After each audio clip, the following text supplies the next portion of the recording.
Okay, everyone. For as long as I can remember, our little town has loved Christmas.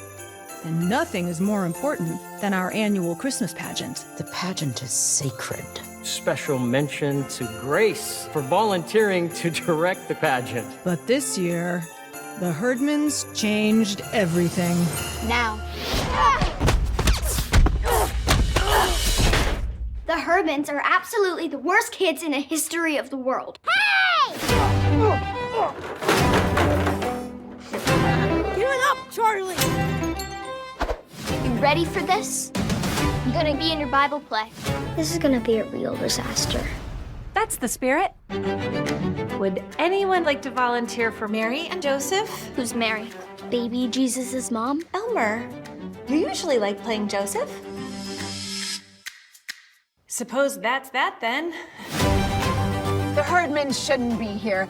They're a poor influence. It might be the first Christmas pageant in history where Joseph and the wise men get in a fight, and Mary hightails it with the baby. $5 say they burn down the manger.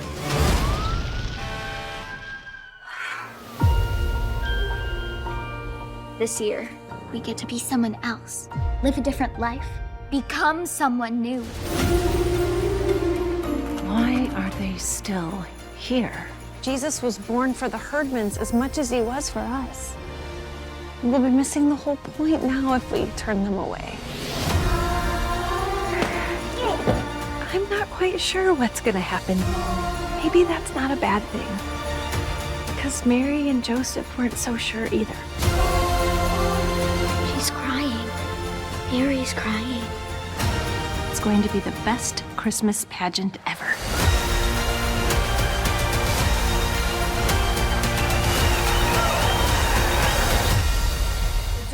Dallas, I guess let's start with you because I know this has been your baby, and here we are. We're super close now to the release of this. So tell me about how you're feeling. I know I saw you at Chosen Con, and I know you got to see it with fans there, and I could just tell how happy you were that it's finally on screen. Well, I mean, this movie for me is 20 years in the making, and I'm showing you the copy of the book. This is the actual one. In fact, you'll appreciate this. I've got notes, filmmaking notes that I wrote 15 to 20 years ago. For if I got the chance to do this as a movie, this is what I wanted to do. My wife brought it home, and I read it to my kids. And when I say read, that was just a part of it. I was laughing, I was emotional, I was appreciating the nostalgia of it. I get to the last chapter. I can't read because I'm crying so hard. My wife takes the book. She's like, all right, let me finish. She's reading, she starts crying. We just give it back and forth to each other as we're trying to get through it. And in that moment, I said, I have to make this movie. This is the movie I was born to make, and I've been chasing it for so long. And so to talk to you about it, for Andy and Kevin and the Kingdom Story team to help bring this to life is truly a gift and a dream come true for me, and I don't say that lightly. And so, yeah, it's a little surreal to go, I'm talking about Best Christmas Pageant Ever, the movie I made, and it's coming, and people are going to now officially watch it. It's something else. Andy, did you fall in love with this as well as much as they did? Because it is a very easy story to fall in love with. You know, it's such a Christmas classic, and it's a throwback. You know, and I love films in kind of the sense of the Frank Capra, It's a Wonderful Life, kind of that wide-eyed, nostalgic look at Christmas. But I think the first people we saw that through was through Dallas and his family, with Dallas and Amanda sitting down and saying what the story had meant to them, reading the book to their kids every year. And for us, he just said, I know exactly, I've directed this film in my head 100 times. And he walked us, you know, frame by frame what he was gonna do before we cast or shot anything. And so we had already kind of experienced the movie, and we just believed that he would be able to pull it off. And when he found these kids and this cast, and it starts kind of coming to life, it was a surreal experience. I can't wait for audiences to experience it in the theater.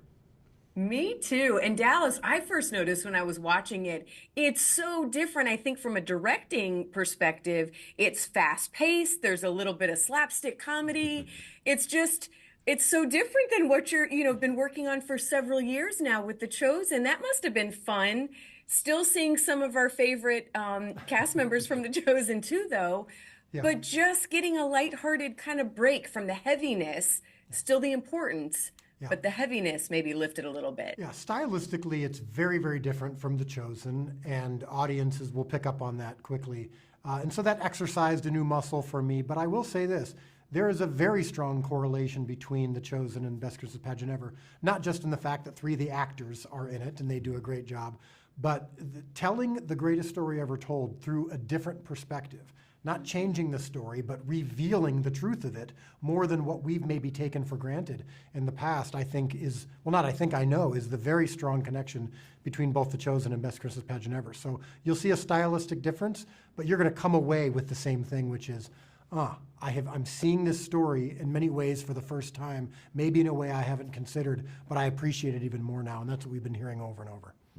And it's interesting. I'm curious because you could have, if someone wanted to redo this, you know, or make this into a movie, you could have really very easily made it more modern, right? Like you could have brought it into, which there's a tiny bit of that, but I love that you didn't. I love that I think that's why it feels so nostalgic as a Christmas movie as well. I'm assuming that was done very much on purpose. Oh, of course, we talked about this a lot, and this is what when Andy mentions that I kind of walked them through it. I said, you're not gonna know what decade you're in. And there's some classic movies that feel like that. Like when you watch the movie Babe, for example, I use that as an example, or the Paddington movies, where you're like, this could be, like it feels timeless, it feels old-fashioned, but also feels new at the same time. It's very difficult to do, but the book does it. And I said, for this movie to work, the viewer has to feel like it could have been about them, and that they recognize their childhood, whether they're a child now or whether they're an adult.